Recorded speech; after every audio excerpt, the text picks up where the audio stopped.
lines of this, Yes. ITS actually does provide that service as well. Oh, I did not know that. Yeah. It says orientation is locked. How do I unlock that? I don't know. What? I'm not sure either. But yeah, the university has its own YouTube channel. As long as we know ahead of time, we can generate a Oh. link and that can be sent out. Oh my god, I did not know that. Yeah. It's not allowing me to stream it that way. So I'm gonna have to.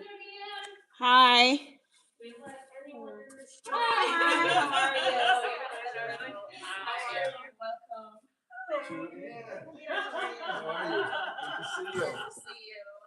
All right, so oh my God, can I have this? Isn't you look so good? You always look good. You always look so good. Thank you. I think I might have done it somewhere. So if I had known this is my first time wearing it, I would have just wrapped it and like, happy birthday, Merry Christmas, everything in one. Oh, okay, so thank you so much for being here.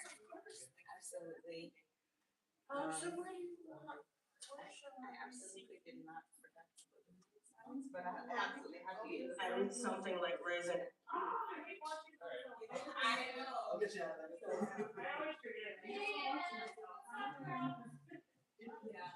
Good morning, guys. Welcome.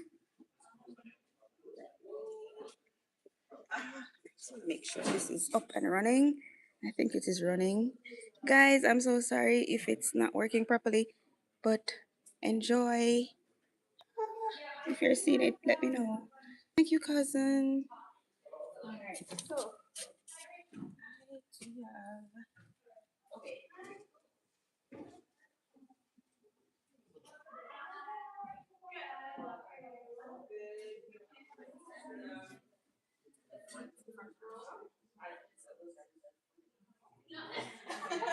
Thank you so much for coming.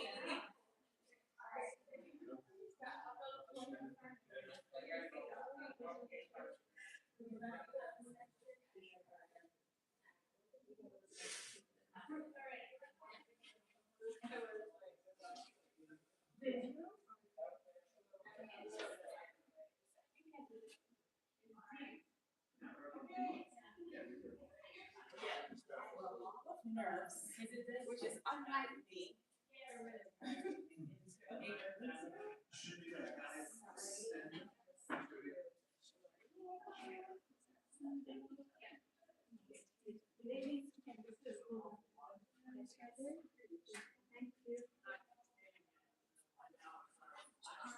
I put everything on this screen so nothing's up there. Yes, we're not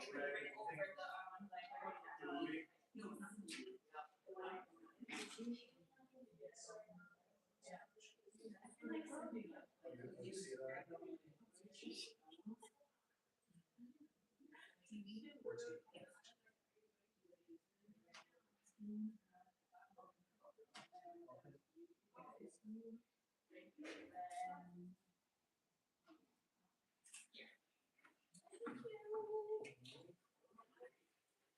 This is unlike me, but I'm so nervous. Oh my god. All right. Okay.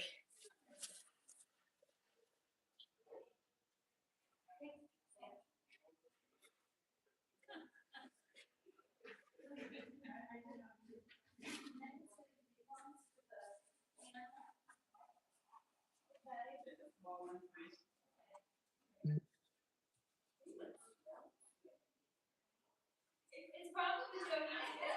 I'm not sure. So I have to do a review on him. So do a review on him? It's gonna be for Graduate student. Yesterday, so this is. I was like, do I sound like a girl?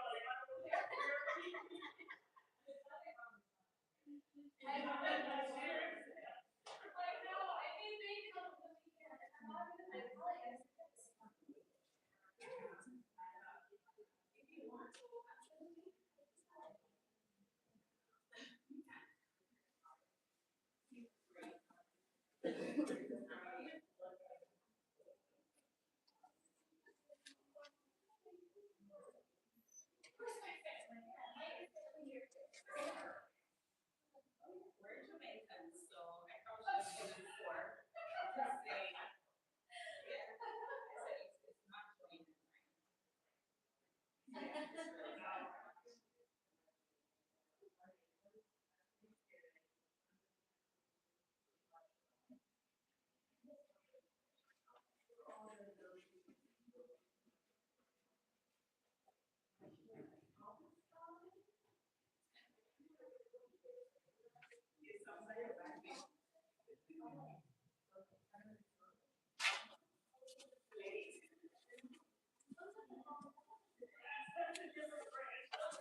All right, Megan. I'll show you. Okay, I'll see you tomorrow.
Oh, yes, that's a disaster.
Hi guys, welcome. Who's there? Two people. Hi, Dr. Ogu. Yes, I see that you're on the live.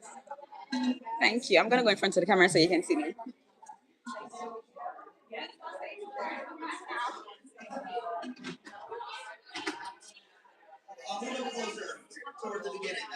Okay, yeah, that's fine. Hi guys. Welcome. It's happening. It's happening. So we go live at 5, which is in 3 minutes. We have a lot of persons on the outside, so we're hoping that they'll come on in. But stay tuned to the documentary. It's so surreal.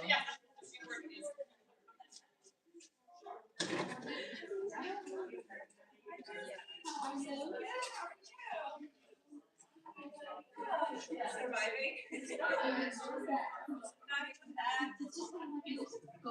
Yeah. I can imagine. Almost there.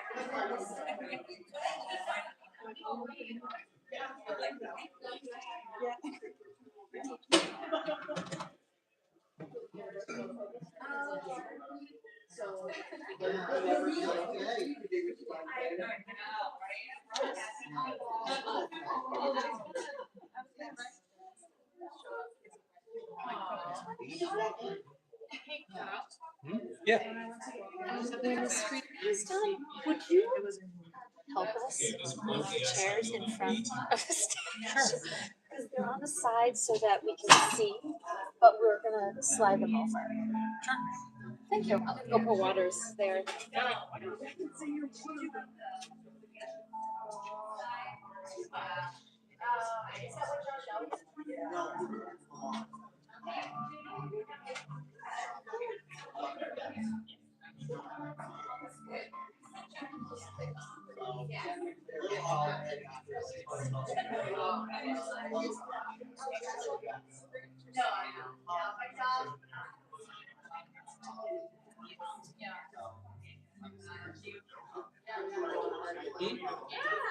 What? Yeah. Just don't volunteer me for anything.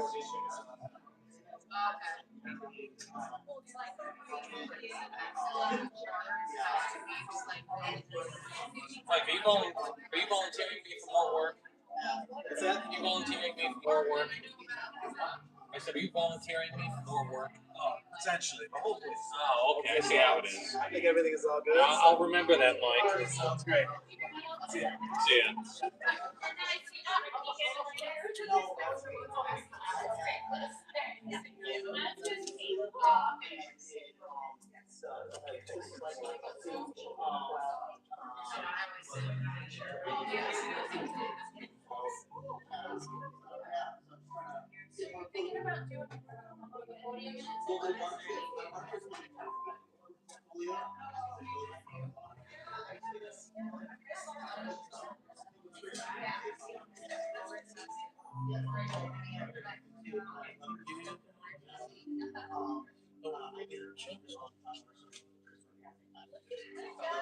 That's amazing.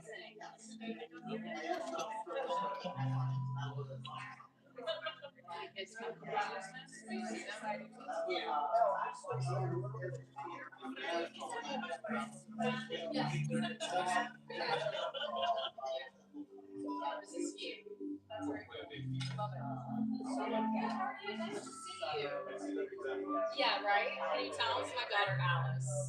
My mini me. My same size me. Oh, thanks.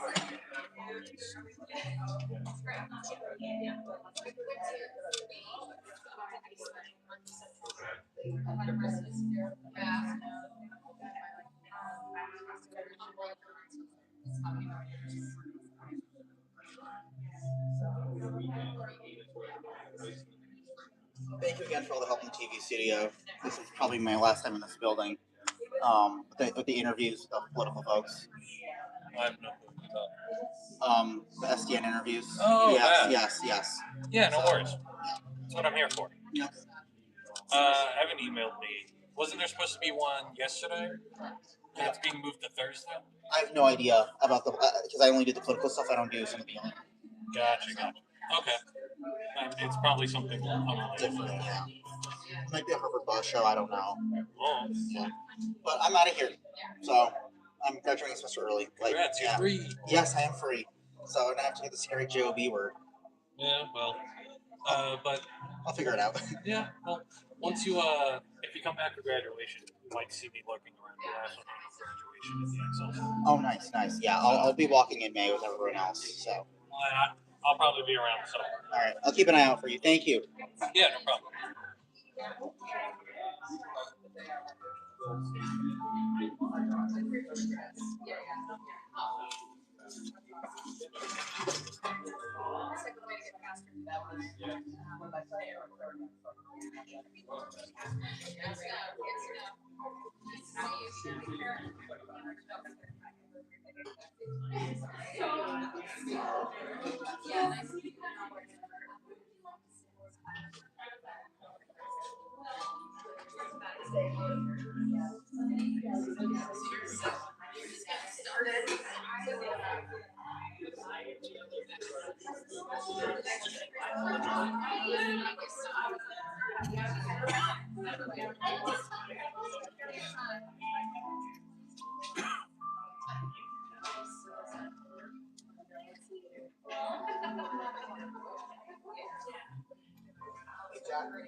Well, she had a voice lesson, yeah.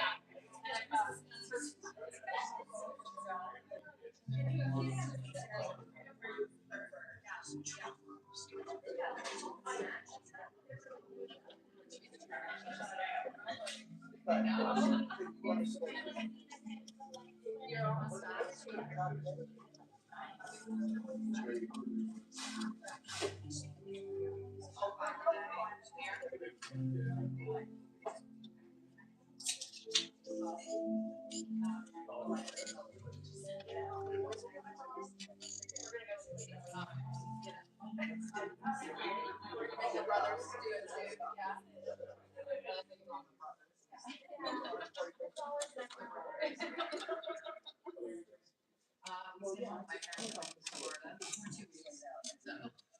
Hi, we're gonna get started.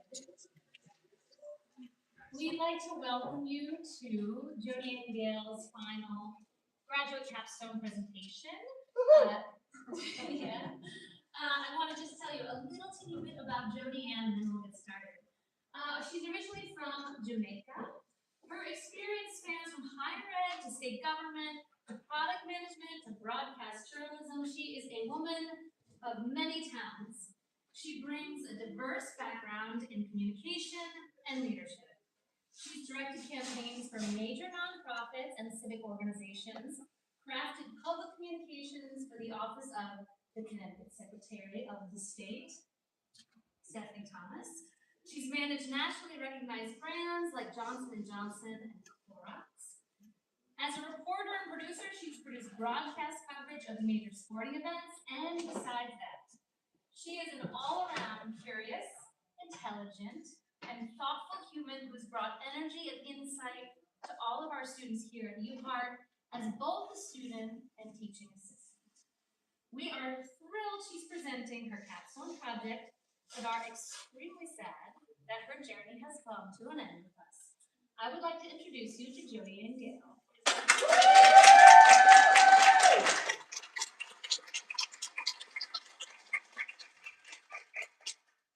Thank you so much, Professor Miner. Good evening, everyone. It is truly an honor to have you all here this evening. My name is Jody Ann Gail, and I have the privilege of conceptualizing, producing, and editing this documentary that you're about to see. When I began this project, my goal was simply to tell a story that would humanize public service. As a former communication intern at the Secretary of the State's office, I felt eager to explore what civic leadership looks like beyond policies and headlines, and to show how it connects to everyday people that it serves. I chose specifically to focus this documentary on the Honorable Secretary Stephanie Thomas because her story represents something much bigger than a title or an office. It reflects what it means for a Black woman to navigate power, leadership, and service in spaces that were once considered inaccessible to people who look like us. Through her work and her presence, she expands what is possible, not for Connecticut, but for every young woman of color watching from the margins and wondering if she belongs. This documentary is dedicated to my mother, Lorraine Reed, who unexpectedly passed in April 2024. She instilled in me profound values and the unwavering belief that my race, my gender, and my upbringing are not deterrents of the goal that I can attain. This evening is about more than just watching a film.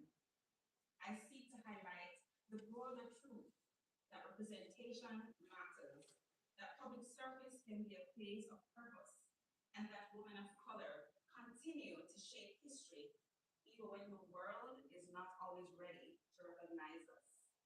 My hope is as you watch, you see courage, vulnerability, and the possibility reflected on this screen. And after the screen goes dark, you will leave feeling inspired, not just by Stephanie's story, but by the reminder that our voices, our story, and our presence matters. Thank you for sharing this moment with me. Please enjoy Stephanie Thomas, Voice in the Room.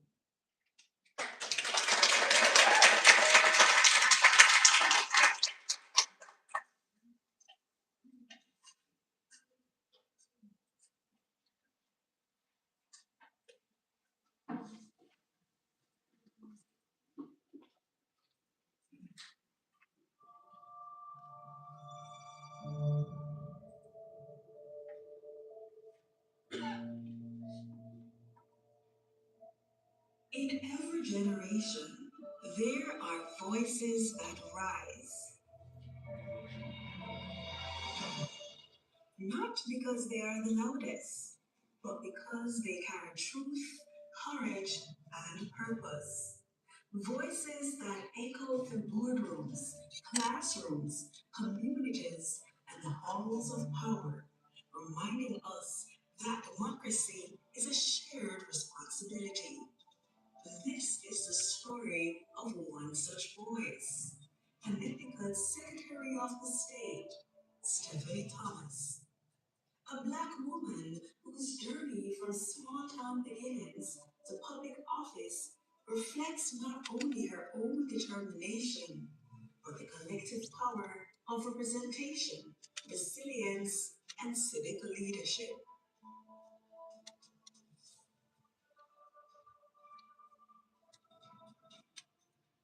This is Stephanie Thomas, Voice in the Room, Black woman navigating power and public service.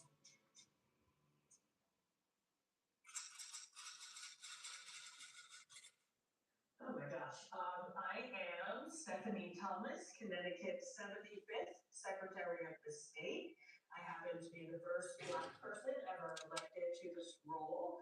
I serve in the executive branch of the government, and I'm much more cool than that makes me sound. Her journey from small beginnings to one of the highest office in the state government reveals what it truly means to serve. Her service is driven by her passion to lead, to listen, and to navigate power with grace, integrity, and conviction. I'm a twin, and we are the youngest of four. We grew up in New Jersey, and the way I describe my upbringing, thanks to affordable housing in our town, I grew up in a very affluent town. Excellent school system. At the time, it was the #1 school system in New Jersey. But I explain it this way. I went to great schools, but I often did my homework by candlelight because we were too poor to afford electricity. So definitely like living in two different worlds, which caused some issues, but it also made libraries my best friend. And it was great to be in a town like that, because I do believe if you can see it, you can be it. Before she was Secretary of the State, she was simply Stephanie, a shy young girl, beaming with leadership qualities, curious about how change happens. For better or worse, I've always believed, or at least since college, in my own agency. And I wasn't born this way. I was very shy. I was that person in school who every time I laughed, I was like, I never raised my hand once in class from kindergarten to 12th grade. Not even once. I always knew the answer, but I never raised my hand and I wouldn't speak unless a teacher called on me. When I got to college, I was still quite shy. I had to stutter until I was about 27 years old. So, like what you see in front of you, I created for myself. Her upbringing taught her that leadership is not about authority, it is about empathy. That community begins not with policy, but with people. When I was a sophomore in college, I saw other people getting ahead who I thought had less talent, quite frankly. And I thought, like, why? And it was because they belonged to these groups, or they would talk to their professor after class, whereas I just did my work and ran out. So I set about a way of living, which was, what am I most fearful of? Let me do it, because then something like raising my hand wouldn't bother me.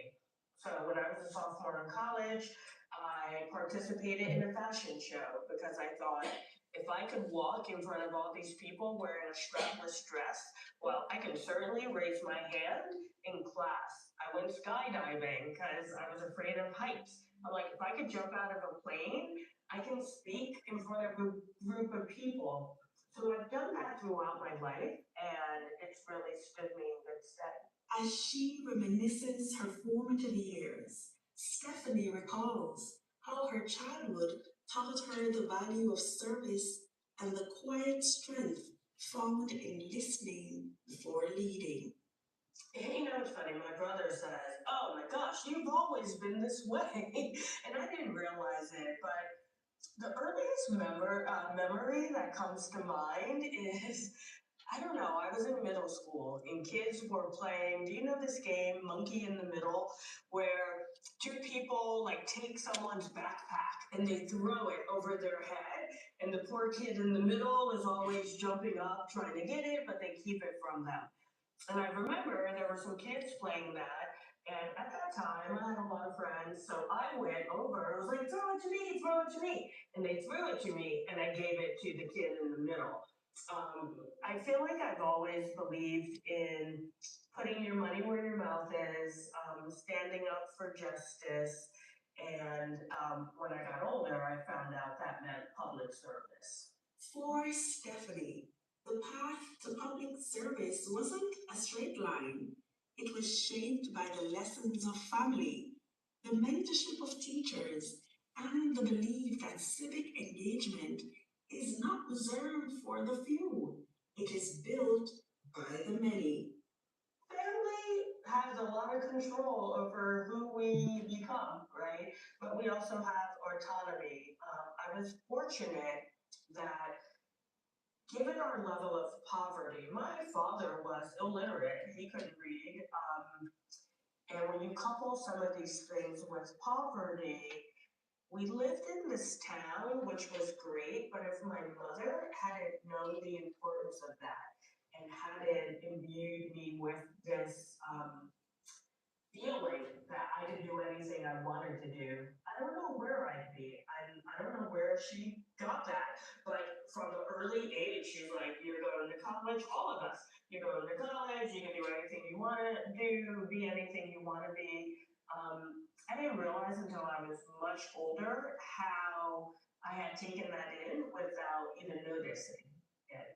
Stephanie Thomas earned a bachelor's degree in sociology from the New York University in 1991, and later a master's degree in nonprofit management from the New School. Stephanie's career experience includes owning a business and working as a fundraising consultant.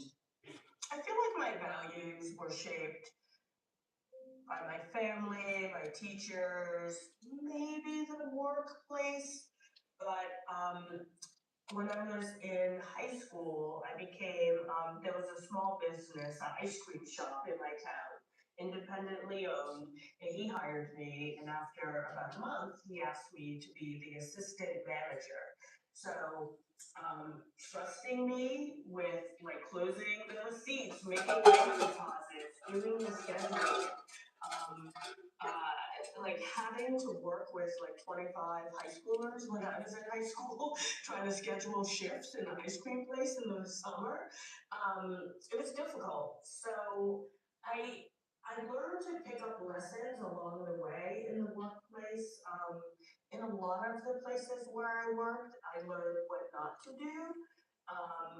And in some places, I would just look for who I thought was moving through the world in a great way. And I'm like the Borg. I just take some good things. This is a Star Trek reference. Does anyone know the Borg? And I just take good things when I see it, and the result is an amalgam. And you mentioned you're from New Jersey. What brought you to Vancouver? My husband got a job here, and I came kicking and screaming. However, before we even bought our house, I was like, Connecticut's the best place ever. It's very New England feeling, and yeah, I just always liked it. And everything is much more accessible than it was in New Jersey, and maybe even I lived in New York for a long time, so maybe there as well. So it was just easy to like meet the mayor of my town and have a conversation or meet a state representative. Access to government, I've never seen anything like it in the states I've lived in. It may be because Connecticut is so small, but even before I got involved in politics, I was able to reach out to people and like make my voice heard. Education deepened her purpose, teaching her that communication is not just a skill, it is a form of leadership. She discovered that communication is not just about words, it's about connection. How do you think your race and your gender shape the way how you lead or even how you communicate? That's a good question. I think being a woman and being a Black woman, those are two traits that mean a lot in my own life, was not left to my own devices, right? In school, for example, they tried to keep me out of the AP classes. In, you know, a lot of activities, you face like discrimination and whatnot. So I learned from a very early age that I just have to do what I think is right and challenge myself, because there are rooms that I've been in where if I say something, it's ignored, and if someone else says it, it's like, oh, what a great idea. And I'm thinking, didn't I just say that? So I learned pretty early on not to let those kinds of things hold me back. And yes, it meant I had to work harder often, I had to be more strategic. But I never looked at it as something that would hold me back. I just decided, like, how do I succeed anyway? And as she grew, so did her conviction that representation matters. Today, Stephanie Thomas serves as Connecticut's Secretary of the State, a role rooted in democracy itself. It carries both responsibility and history. Sometimes I still don't believe I am the Secretary of the State. For me, it means it's important. I think the work is important. I never thought I'd be in politics. I only ran for this role because I thought the lack of civics was getting to a critical point in the United States and definitely in Connecticut, and no one was talking about it at that time. So I decided to run. It was like rolling a die. I definitely did not know if I would win. So it just feels like it's an important position to be in at this particular time in our history. On November 8, 2022, with a 55% majority vote, Stephanie Thomas was elected as the first African American woman to serve as Secretary of the State of Connecticut. Her office safeguards the very foundation of democracy and oversees elections, business services, and civic education. But her role extends far beyond the administrative process. It's about building trust in institutions.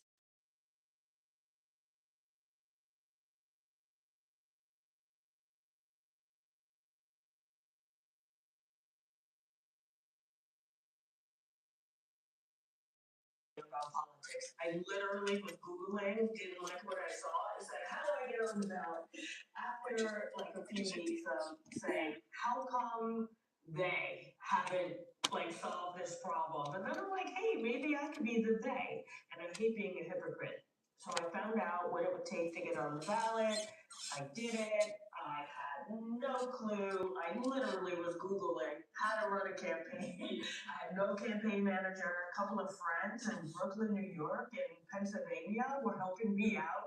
They weren't like my campaign staff, which is crazy. And I lost that election, but only by a few hundred votes. And I didn't think I was going to run again because based on who did get elected in other towns across Connecticut, I thought the problem that I had noted would be solved.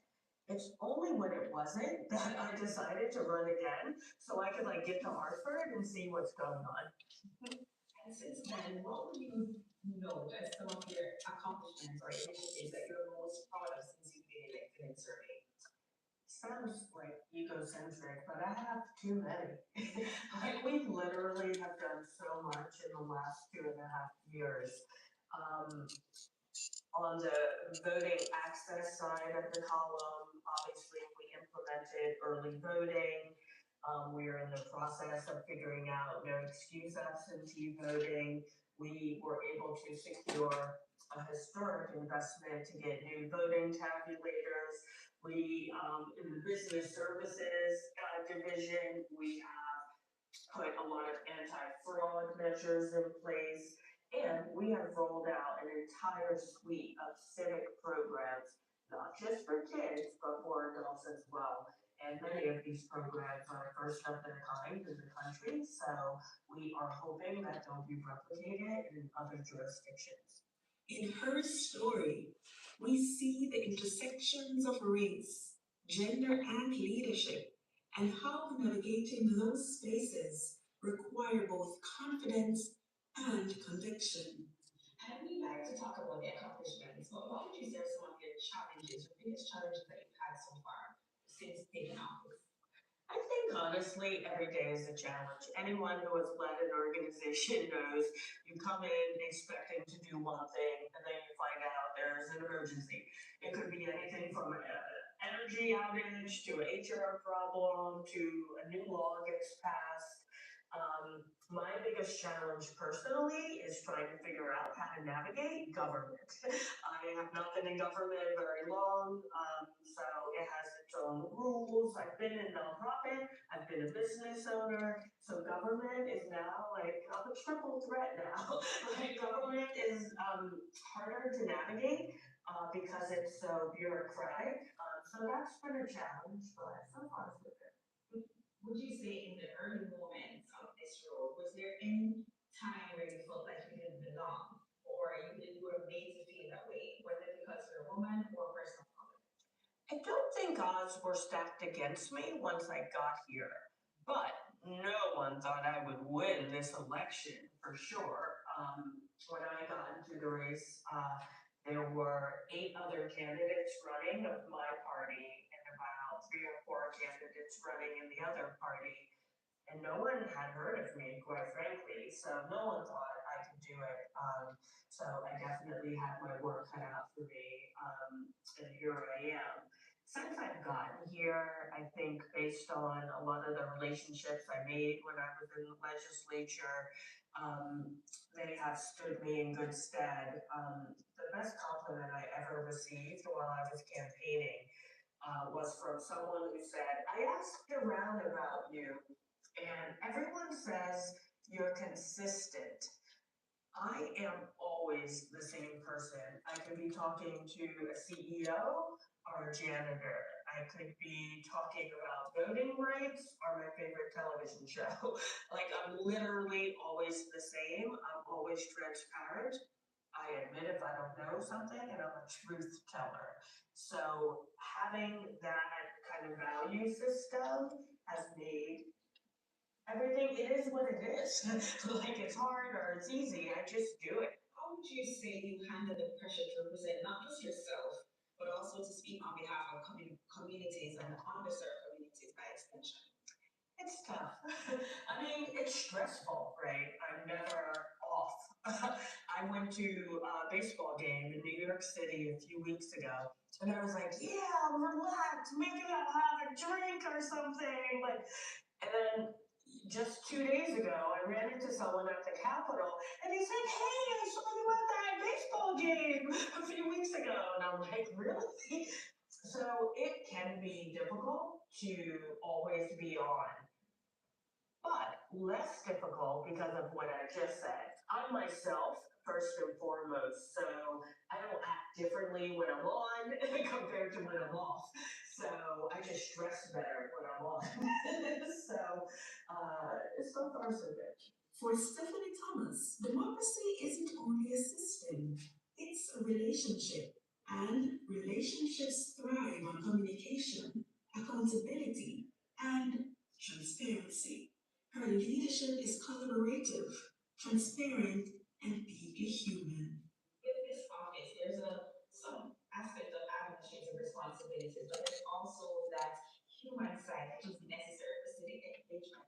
How would you say you balance both of those? I don't. My husband would say I don't balance it. I've been a workaholic for a long time. I don't like to admit it, but prior to this role in the state legislature, I owned my own business. So you were always working. I don't balance it, but I make sure that I have time for both. Coming from my background, I always felt like government was something that was over there or belonged to other people. So when I was elected into this role, I felt very committed to making sure I go to people and meet them where they are, and that I make government feel like something they can see, touch, and feel, and that I also demystify this kind of common myth, like, oh, all politicians are bad, like they're only out for themselves. It's not true, and we need to start pushing back on that narrative. So I do both. In her, we see what it means to lead with clarity and compassion, to make space for voices often unheard. She understands that democracy is not something that lives in marble buildings. It lives in people's belief that their voices matter.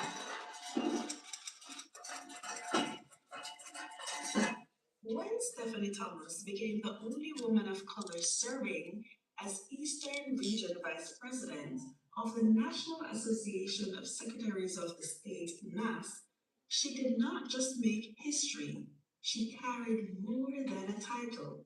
She carried a legacy. Stephanie created space for others to imagine themselves in leadership too. Yeah, NAS is the National Association of Secretaries of State. It's a bipartisan group, and it's been great to be involved. There are 4 female Black Secretaries of State around the country, so it's been a great way to meet them, meet my other colleagues from the other side of the aisle, and most importantly, it allows all of us to get another perspective. Election laws vary greatly from state to state, so does business services. So it actually helps me learn and hopefully catapult Connecticut further, faster, by learning from others. Her seat at the table is a testament to progress. Her voice in the room is a reminder that leadership expands when diversity deepens. Being the voice in the room means more than representation. It means carrying the weight of expectation and still choosing grace. It means speaking when silence feels safer. It means knowing that your presence alone shifts perception and possibility. It is about being seen, even when you were never expected to be there. I just take it really seriously. I try to make sure that anything I say is what I mean, and that anything I'm doing is thinking of people who are not in the room. It's very easy to do things quickly, come up with quick answers, come up with policies, but I always take a step back and try to figure out this might be good for me, but is it good for another type of person? I probably take it too seriously because it slows down the work sometimes. And sometimes people on the team might want to pull out their hair. I have no hair left. I've already pulled mine out, but it's important. I take it very seriously. She challenges the quiet assumption of who belongs and open doors for those still waiting outside them. And by the way, that's for people of other political parties as well. A lot of people question, like, you're a Democrat, you don't care about other parties, etc. I take the nonpartisan aspect of this role very seriously, because I believe everyone is entitled to the services that we provide. So that can be tough as well, but I do it. At the heart of her mission lies a simple truth. Democracy only works when we do. Democracy is only as strong as the people who sustain it. And this is why civic education is not optional. It is essential. It's not just about knowing how to vote. It's about understanding why your voice matters. It is about teaching the next generation not to wait for permission to participate. Why is civic education important today? How much time do you have? I don't even know where to start. So there's a lot of talk about election fraud, and most election workers will tell you that there are more mistakes than fraud. And a lot of that has to do with the fact that people don't know what the law is. For example, here in Connecticut, someone might give their absentee ballot to their aunt or something like, hey, when you go to the polling place, can you drop this off for me? Totally legal in most states, illegal in Connecticut. Lack of civic education. It also has left a lot of people feeling like my voice doesn't count because they don't know what their opportunities are to intersect with government. For Secretary Thomas, civic education begins long before Election Day. It begins in conversations, in classrooms, in communities, in offices, in every space where someone learns their voice carries weight. For example, we have municipal elections. Only 33% statewide average in Connecticut shows up to vote in those elections. 3 of every 10 people. So when you're sitting in your town like, oh, why are my taxes so high? Oh, I don't like what the Board of Ed is doing. Oh, why haven't they banned leaf blowers? Or like all of these things that we all complain about happen locally. But people don't realize what's on the ballot in these elections. And then I won't even get into civility and the ability to have conversations across difficult issues, etc. All of this comes back to civic education and civic engagement. I think until we get a lot better and a lot more intentional about weaving it into K through 12 and adult life, we'll continue this cycle of having these problems. Communication is the bridge between government and the governed, the difference between silence and understanding. And in every conversation, Stephanie Thomas reminds us that engagement begins with awareness. I think nothing pisses people off more than feeling like they're powerless. And when I was in the legislature, really important laws would be proposed. And like 2 people would show up to testify. So I always tell people when they say like, what are we doing to improve government? I say, what are you doing? We have kind of believed, I think, in America that our civic duty is to vote. And it is. But that's literally the baseline. You have to vote like as the ticket of admission. No policies are written on election day. So it's very easy to understand how if you don't stay involved after the vote, like you're not gonna get what you want. And not because the politicians are bad. I explain it this way. I got elected as a state rep because I believed in voting rights issues. Someone else believed in more money in education. Someone else, affordable housing, on and on. We all get to the Capitol and we're like, yes, this is why people elected me. And then we find out, here's the budget. So we all start fighting each other like, I need it for voting. I need it for affordable housing. I need it for schools. And guess what? If I say I need it for voting and literally 2 people show up to testify and 1,000 show up to testify for education, well, guess who's getting the money? So it's not about politicians not doing the right thing. It's about you not getting involved and staying involved. If we had more people involved in all the ways that they're able to, I think we would start to see policies more reflective of the people. And how would you say your story and the voice that you portray, how would you say this can inspire future generations of persons to become engaged? Like I really just come from the just do it school. I'm not that person who will plot out like a 10-year plan. Ironically, my twin is like, I've got it all written down. I'm like, I'm gonna go where the universe leads me and figure it out. And it's interesting because living that way, I challenge myself. I step into opportunities, even if they're not comfortable ones, and I just do it. And who knew that many of those opportunities were perfect for the skills I would need for this job? I didn't know this 20 years ago, but I did it. So I encourage people, be your authentic self. And sometimes you don't have to believe you can do something, but if you do it, you might find out you actually can do it.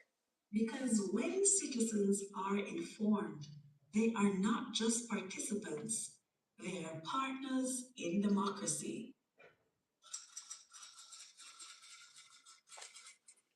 Every leader leaves a legacy, but some leave something greater, a path for others to walk.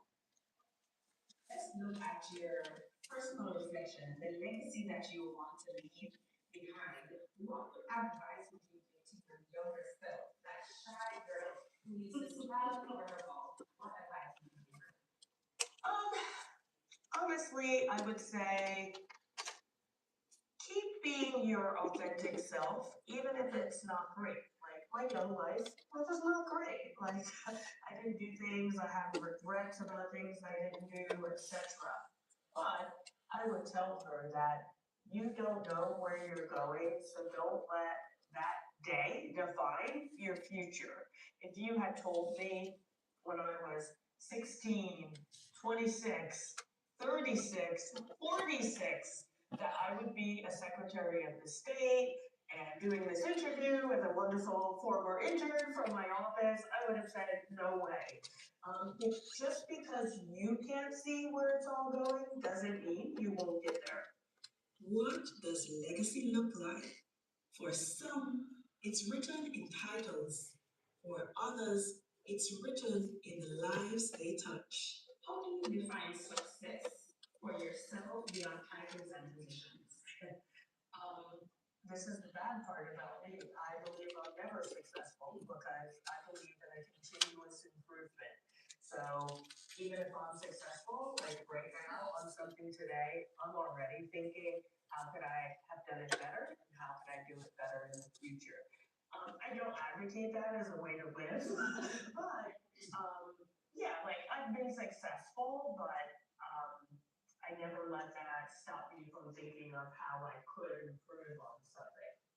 What do you wish younger Black women or immigrant women knew about navigating these spaces that you now hold? The beauty about government is we live in an incredible time of open government.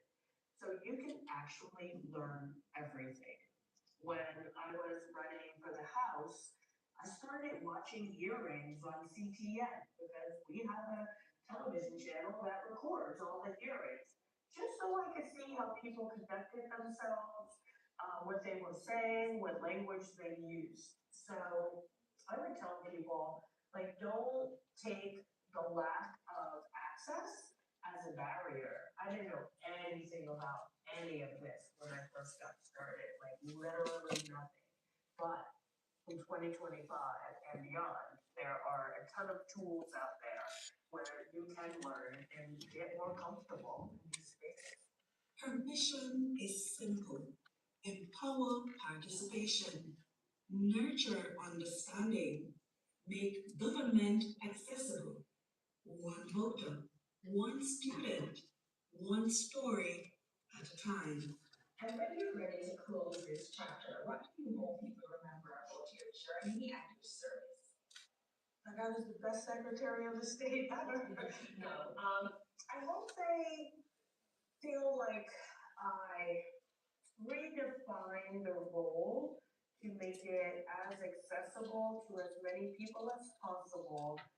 And I put practices and laws with the legislature's help in place that made everyone's interaction with government a little easier. One thing I said in the staff meeting my first year here, I'm like, you know that feeling when you call a government office and you think it's a simple question, and by the end, you're either so mad or like you want to cry because you're so frustrated that you can't get this one thing done.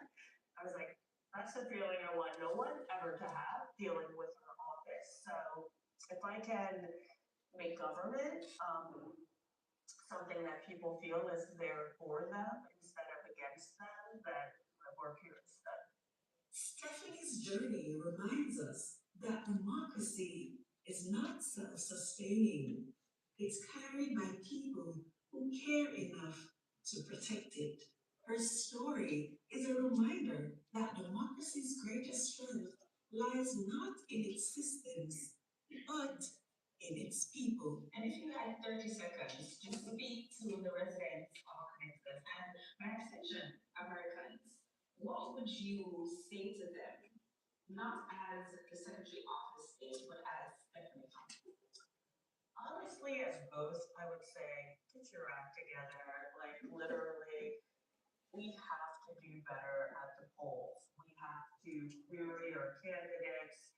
I've heard people talk about voting for someone based on what they wore. Like, oh, I didn't like those pants, so I'm voting for someone else.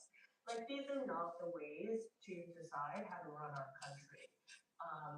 And I think until we do better as constituents in selecting candidates, following up with candidates, and making our voice heard in between elections, well then we probably won't get the values that we want after elections. And always be your authentic self. In every home where a young woman dreams of making a difference. In every classroom where a student learns the power of their voice. In every room where decisions are made, may we remember the work of democracy belongs to all of us. And when more voices fill the room, democracy sounds stronger.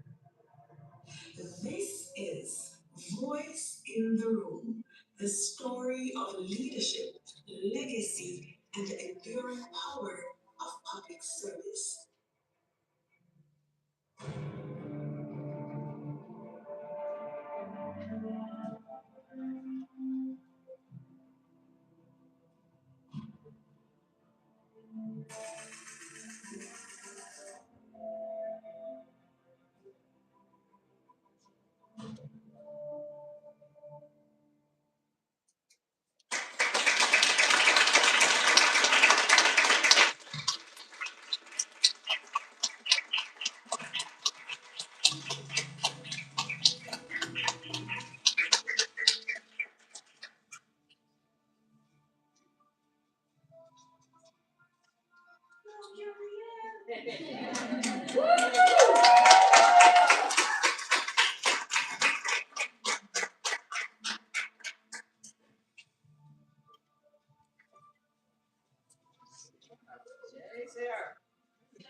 Thank you so much.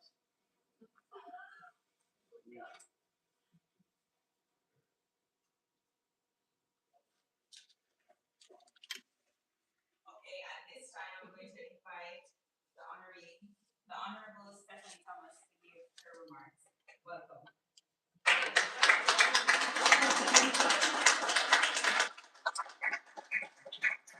Hello, I feel like you've already seen a lot of me. From entering the building, I'm like, oh wait, there I am. And again, I've never been so embarrassed in my life. I know I live a very public life, but I'm still secretly that shy person. I definitely did not prepare remarks, but I just want to say you did an incredible job. Lorraine would be very proud. I thought that was very well done, and although it was about me, I now feel a renewed sense of responsibility, but also energy and inspiration to keep doing what I do. And I realize I say a lot.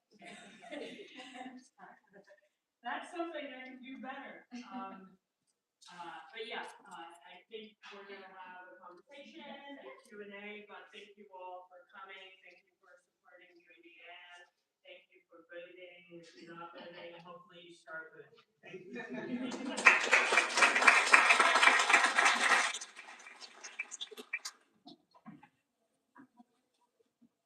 Our official stage crew.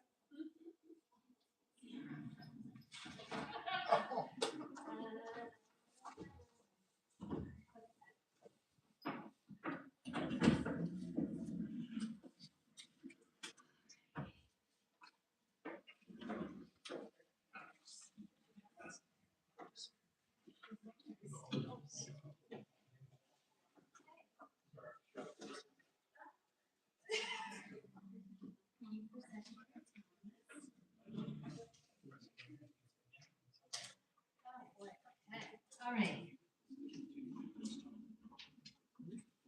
So, welcome. Congratulations again, Jody. And that was, I feel like we know you really well now. Yeah. Like maybe we should go hang out in our sweatpants. Like, yeah. I'm Professor Sarah Miner. I work in the School of Communication. I'm also the new director of the Governor M. Jody Rell Center for Public Service here at the university, which is a real honor because many of our missions align with what Secretary Thomas is doing. So we're going to chat a little bit with Secretary Thomas, and we're also very lucky to have Michael Rell here, who is the chair of the Rell Center. He's also a partner at International Government Strategies and a former mayor of the town of Wethersfield, so has a lot of experience with respect to what we just saw and what we're going to talk about. Okay. First question. And I saw closely, I think, where you were. Red Sox or Yankees? I'm nervous. I was at a Mets Let's game. go Mets! But truth be told, I'm not really a baseball fan, but my husband is a Mets fan and my mother is a do or die Yankees fan. So that's how I grew up. So I'm already departing from the family heritage, but she's happy that I support the Eagles. Let's not talk about football. Mr. Red Sox or Yankees? Well, I met my wife when I was in Boston with her in 2004 when they won the championship for the first time in 78 years. But closer to the political and with your family issues, my brother-in-law is a die-in-the-wool Democrat and a Yankee fan. So there was two things that you didn't talk about: politics or baseball in the fall. So football season is always fun because we're both AFC fans. Yeah, well, we thought we'd start it off because baseball sometimes serves as a really good metaphor for politics. And especially the Red Sox-Yankees rivalry really sort of, at least when I think about it, I don't know about you, we can talk a little bit maybe about civil discourse, which is something that you promote through your work as secretary and something that the Rel Center certainly promotes. But talking about now civility in politics and jobs and life, what do you think are a few ways that we can define civility as a leader in politics, but also as just a voter, a constituent? Well, I think looking at Jody Ann's documentary on you, which was wonderful, educating the voter is really, what you said. I look at this as the voter gets their information through news outlets and conversations around either the dinner table or at the diner, and inevitably, they're disagreeing with each other. And I don't know how you could like that person. Well, have you took the time to research them? Have you taken the time to look into their platform or what they're campaigning on behalf of? Get to know the candidate or get to know the issue deeply so that you can almost self-reflect on your own and have ideas that are beyond what you would normally think of. Open your mind up to what the opposition may have. That way you can listen rather than talk. It never occurred to me that you could be rude to people. That's not how I was raised. But civility in government, in these political spaces,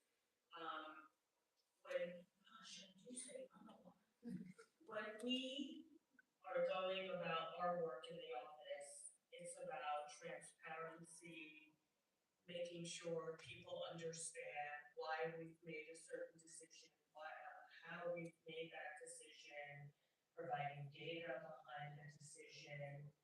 And I think that transparency makes people realize we're not out to get them, or it's not going to be a gotcha, and that we're always there listening. Civility for me means that you're learning. You're learning. We all need to learn. There is no right or wrong about most things.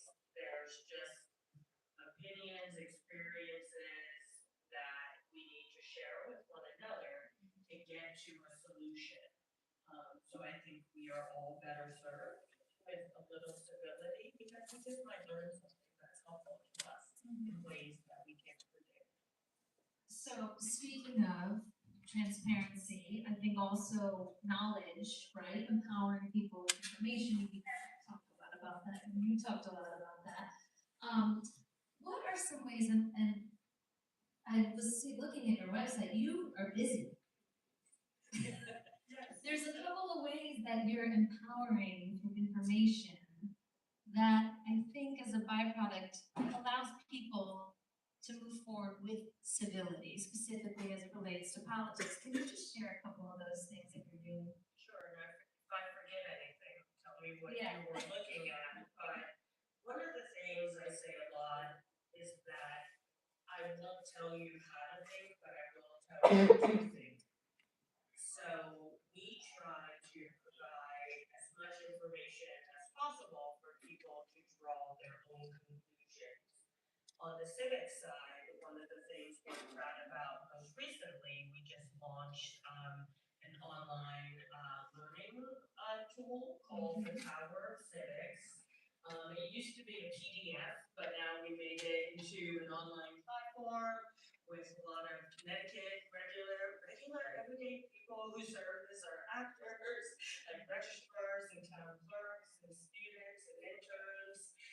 There are quizzes, etc., aimed at teaching people how to get more involved in government and how it works at the local, state, and federal level.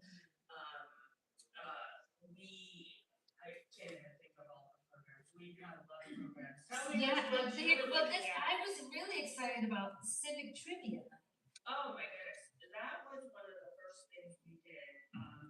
We geared the civic trivia to elementary school students because we learned that the parents of elementary school students would do anything not to have to make dinner one night. And we could trick them to come out to their local library so their kids could have this fun experience learning about civics. Elementary school children love to guess. They don't know the answers, but they would just raise their hands and guess. But we were educating them and the parents at the same time. And we did this in many libraries across Connecticut. That year, we also started something called Connect and Cut. You saw some photos. I don't know where Jody is. Found all those photos. But I get my hair cut a lot, so we would go to barber shops, which are known as these community gathering places. A lot of people, that's their expert, their local barber or hairdresser, because they know everybody in town. So we would go there, talk to people about the importance of knowing how to navigate government and making their voice heard. As I said in the documentary, our approach is to reach people where they are, not make them come to us. So we carry that out in our civic programs as well. So, Mike, you were the mayor of Weathersfield, mayor of the town of Weathersfield, so I'm curious what you think. The Secretary of State has a lot of resources to be able to start to, share education about civics and do outreach, but what do you think from your perspective in local government was missing, as far as civics education and public engagement? Well, the secretary you mentioned in the documentary, and only a third come out to vote in local elections. And I always tell folks, Donald Trump may know where Connecticut is. The governor probably knows where the town that you live in, and then the mayor or first selectman knows not only the street that you live on, but probably the neighbor next door to you. But that mayor or first selectman, only 30% come out to support that one particular person. The person that has the most direct result on your livelihood, the taxes that you pay, the public safety, roads, the leaf pickup. We're seeing that right now. Snow pickup, snow cleaning, and then education. Those are the priorities that not a lot of people go out and educate themselves on who's running the town. In so doing so, they only come out in small numbers. The larger ones being running for president, that garners a lot of attention and a lot of votes. The problem that I saw as mayor was that folks would come in similar to your experience where you come in with an idea and it gets gobbled up by the budget. They come in with their own ideas and they think that it can change on the dime. But really, government does take a while. It is a process. And in so doing, you you have to not only educate, the public, but if you have an issue, you have to educate those that make decisions. That takes a while, but having that frank conversation, and being able to have, the conversation from, the beginning and then watch it go through, is, on the local level, is really, that's where you see a lot of the change. What goes on in DC or even in Hartford, well, maybe a small idea, it doesn't really articulate to anything large that you can see on the local level. And I just want to push back slightly on something you said. We don't have resources. People don't realize we don't have a legal requirement to teach people how to exercise their rights to vote. So as a result, we don't receive funding. Like, we don't run our own budgets. We get a budget provided to us by the state.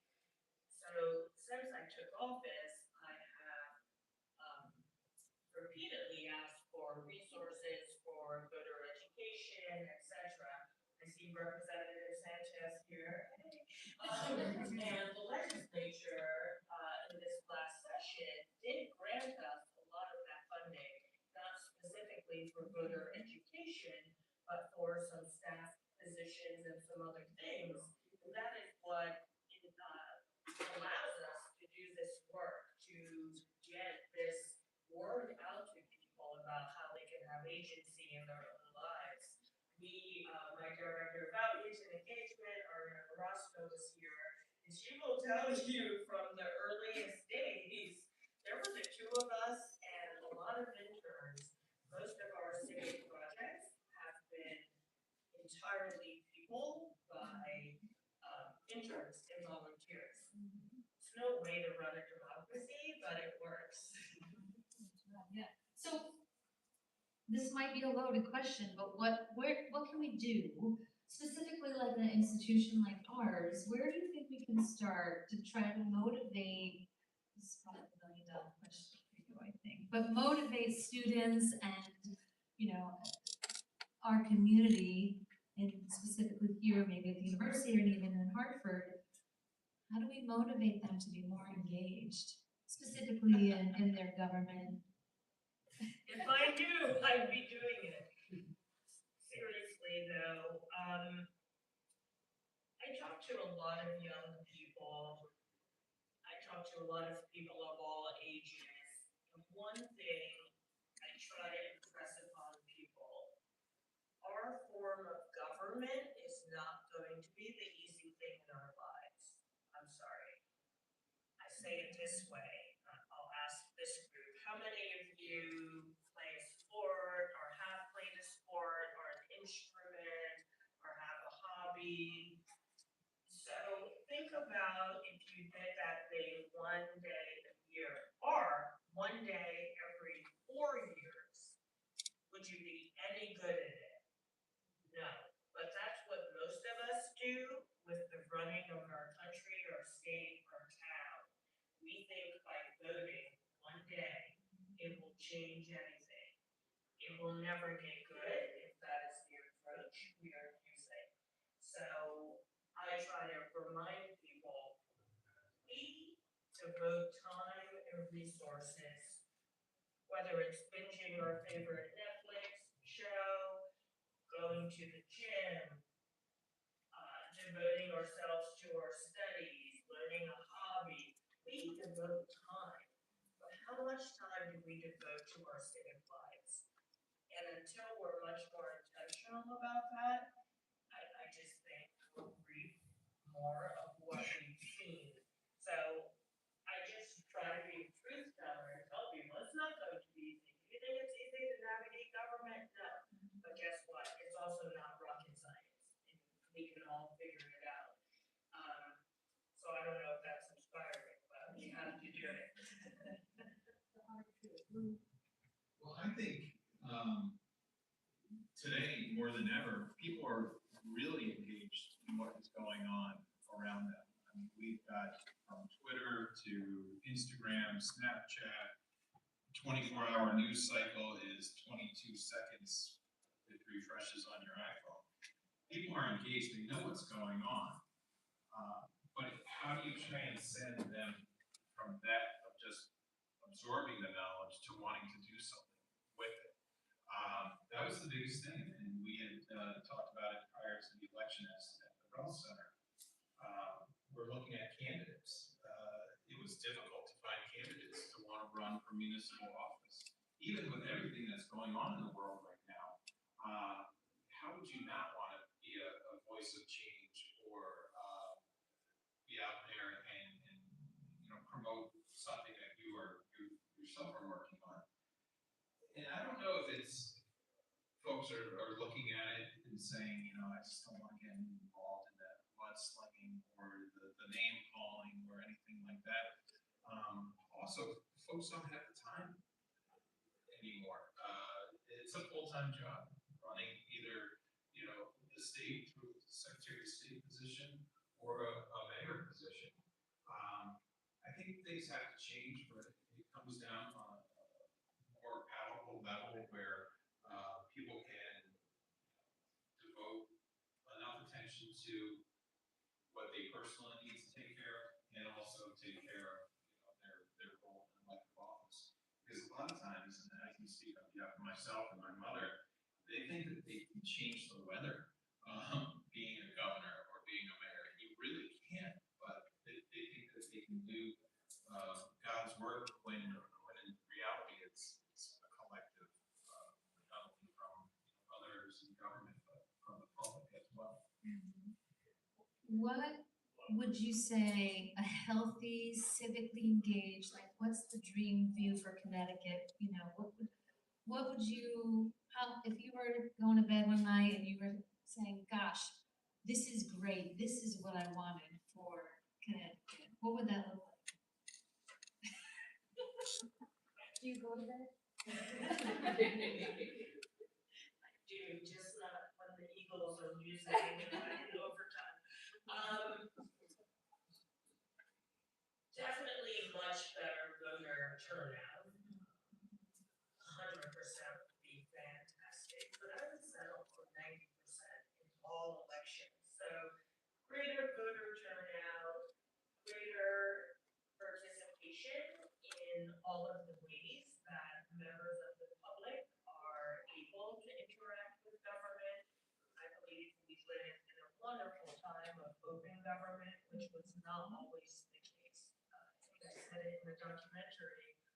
So we have access to information in a way that we have never had before. So we shouldn't squander it. So I would love, even though I would have hated it when I was a state rep, but I would love like 20,000 people to sign up for every public hearing and make the legislature figure out, like, what do we do? There's so many people interested, instead of, the 20 people who show up every time. I don't know what it would look like, but I think it would be fantastic. I think there's room to, quiet the rhetoric down, figure that out, and as what the secretary was saying, public engagement. I can tell you the names of the 4 or 5 people that came to every single council meeting and spoke up the 5 minutes in the beginning and 5 minutes at the end. They were there every week that we had council meetings.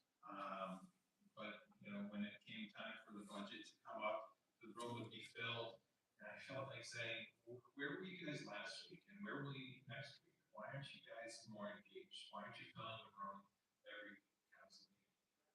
That would be my vision for it.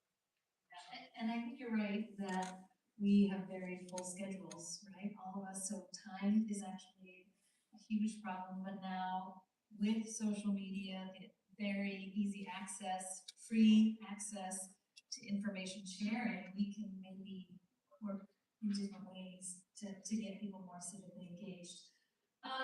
So Governor Bell had a legacy of civility and leadership and public service. And Secretary Thomas, you're currently building your legacy, we just saw. So I would like to start to wrap up with, I'd love to know what your message is what do you think that, what would you like to leave us with as far as what your message is right now? Go Eagles. Wish they would fly.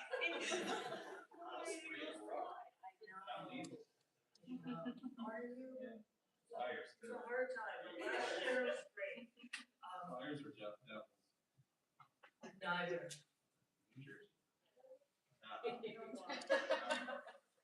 We digress. Taking it off the baseball and football. I'm not a big sports person. I played volleyball in high school briefly, but doesn't that count? Your question was what What's your message right now, as part of your legacy, if we were to think about, Secretary Thomas, is there something that you would want all of us to remember about you and the work you are doing? No. I don't know. I know you sent these questions. I never look at interview questions before an interview, so it's more authentic. yeah, exactly. I don't like to be too canned, but this is the one time I probably should have. I have notes here, but let's see. No, it's a lot of what I've said in the documentary. If I would like people to know that there is nothing in particular about me that has led me to this place that they can't do also. I mean, 10 years ago, I could not have told you who the governor of Connecticut was, or I had no idea how the General Assembly here was comprised. I had never been to Hartford. I didn't know what a town committee was. I had not volunteered. I did journal for Obama once, but in general, I hadn't volunteered for political campaigns. So all of this is information acquired because I believed in getting involved. And as I learned more, I kept doing more. And when others weren't doing what I thought should be done, I volunteered to do it myself. I wasn't a combatant, and perhaps going back to civility, I just assumed they had some reason for not doing it. So instead of sitting on the sidelines, like blaming them or shaming them, I just volunteered to do it myself. And in that way, I kept learning, and that led me here. So I would just remind everyone, you can do anything you want. So I hope that is my legacy, that I inspire just anyone to do and follow whatever dreams they have in their life. Because you just might get them.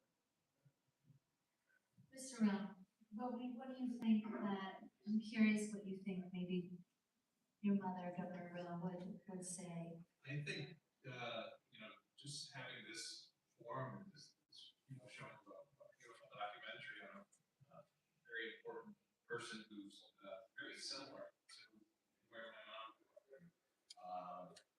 She didn't get too involved in politics early on and found an opening in the mid-1980s when the seat opened up. And, she was just a Board of Ed for a PTA mom. That was her only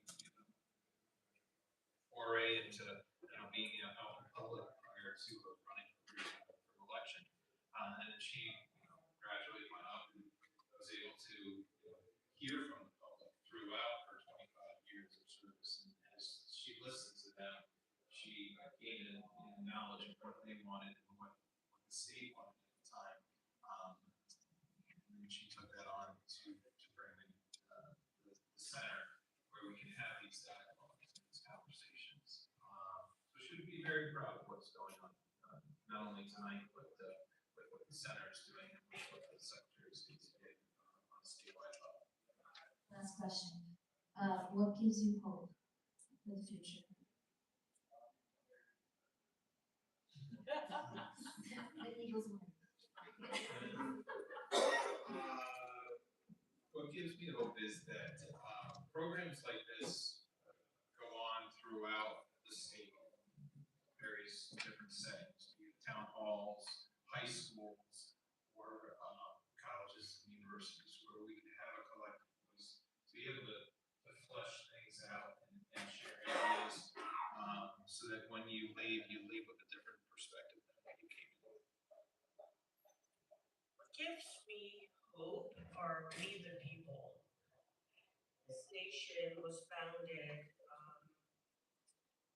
on some wonderful ideals that were not realized at the time of its founding, but the idea of it is quite fantastic.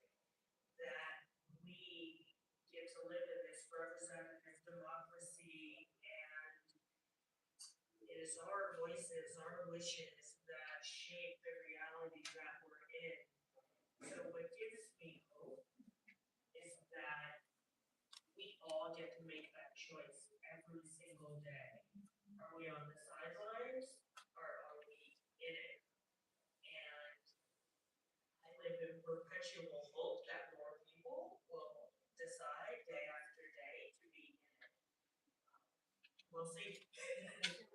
We have our work cut out for us, I think. That is the end of our panel discussion. I want to thank you, Mike Rell and Secretary Thomas, for joining us. And we have one question. Would you mind answering?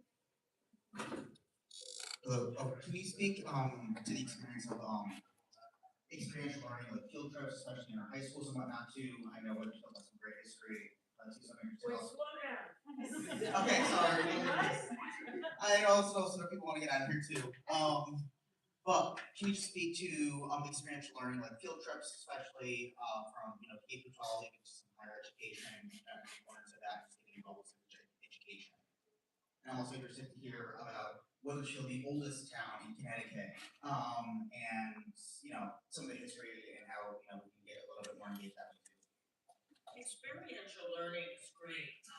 I think at the local level, there are organizations that run programs, but any individual can just go to a town meeting, a public meeting, see what's going on, learn about things. You can also, when I think about the state level, there are YouTube channels that committees have, etc. So getting out and seeing firsthand how things happen versus just reading the headlines, I think is hugely important. Many of us, until we're elected, don't get to see the real side of government because we've all just been reading news stories, etc. It is a lot more nuanced, a lot more interesting, and very important. So getting out in the field, no matter the age, I think is very helpful. And you mentioned Weathersfield, it's almost the birthplace of democracy in the state of Connecticut. George Washington, I can say George Washington slept in Weathersfield. He did, and we have a rich history. Kids in town do a tour of Old Weathersfield, and they get to learn about where Rochambeau and Washington landed in Yorktown, I think. I should know. I should probably go on those.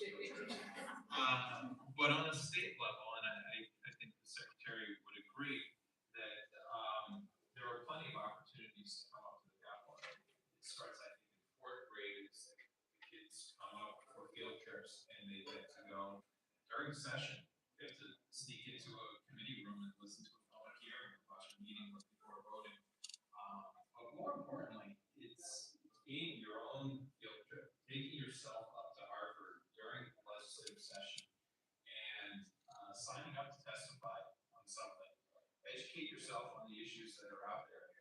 There's plenty of ways, like I said earlier, to learn about what's going on in the state. Social media, they tell you, you know, such and such bill is going to be heard, go up, sign up, and that's the best field trip there is, to be able to have a voice in the democracy. You can also learn it all at the power of civics.ct.gov. Well, thank you. I think we're gonna now have some refreshments, and some networking. Jody has us to say one last thing.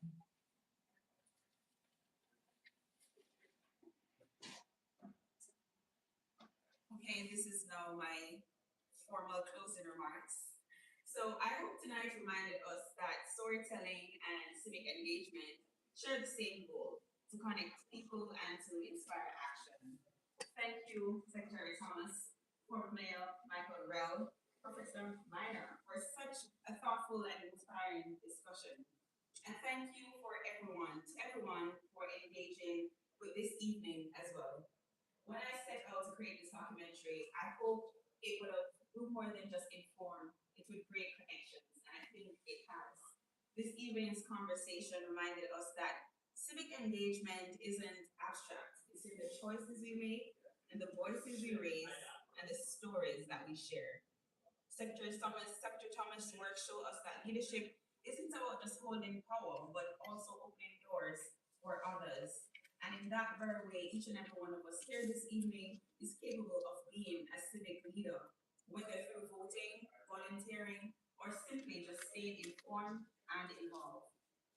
So thank you again, Secretary Thomas. Thank you to the Office of the Secretary of State. We have Communications Director and the Outreach Director here from the office. The Rell Center, thank you so much for partnering with me to host this event. Professor Minor, I could not have done this without you. Thank you so much. Dr. Komforo, I want to just express huge thanks to you. To Megan, thank you, Sierra, and everyone who helped to make this evening possible. Thank you as well to members of my family who are here with us this evening, my friends and well-wishers who are watching online. And those in the audience, I want to express thanks to Provost Catherine Black, who joined us this evening. We also have Dean Brown is here representing Chances. Thank you so much for taking the time. We have members of our faculty, Dr. Bax, Dr. Grantham, and everyone who made this evening a success. I just want to say thank you to the students and other faculty members of the University of Hartford. Thank you for making spaces like this possible, where dialogue meets action. Because as Secretary Thomas said, democracy doesn't happen once in every 4 years. It happens every day, in rooms like this and through moments like this. Thank you so much for being a part of Voice in the Room and continuing the work of civic engagement long after tonight. Have yourselves a wonderful evening and happy holidays.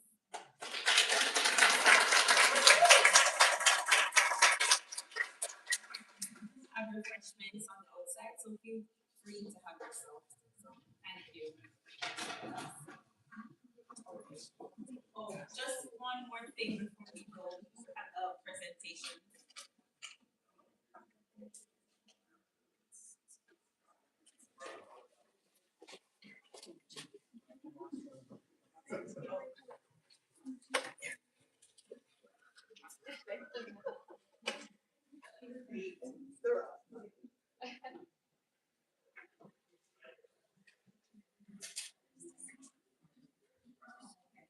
So on behalf of myself and the School of Communications, I really just want to thank you again, Secretary Thomas and Mr. Michael Rell, for making yourselves available and taking the time to be here. Thank you so much, and I hope that we'll continue to have conversations like this and create spaces for you to share and enjoy having you.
Miriam, yeah, she's, I will be.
Yeah, I can't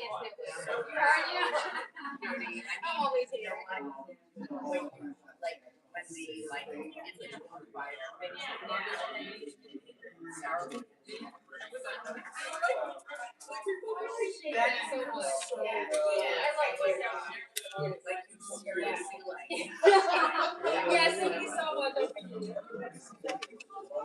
I know you're always, I know, I understand. You're so super, but always proud of chaos. So there's no use of chaos.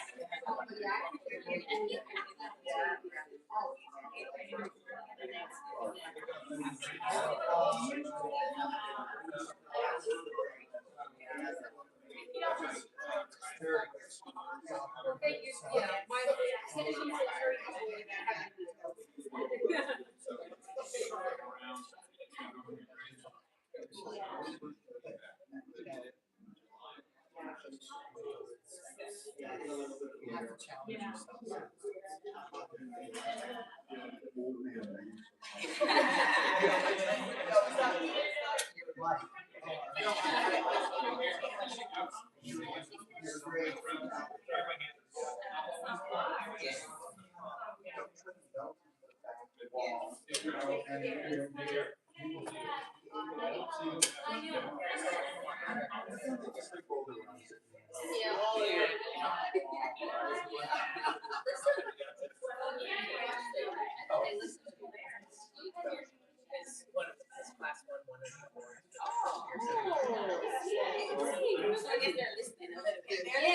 they're catching on. They're still listening.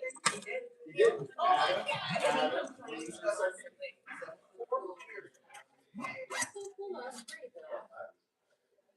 Yeah, well, I know, but how did I talk about it in the day like Alex when you were not here?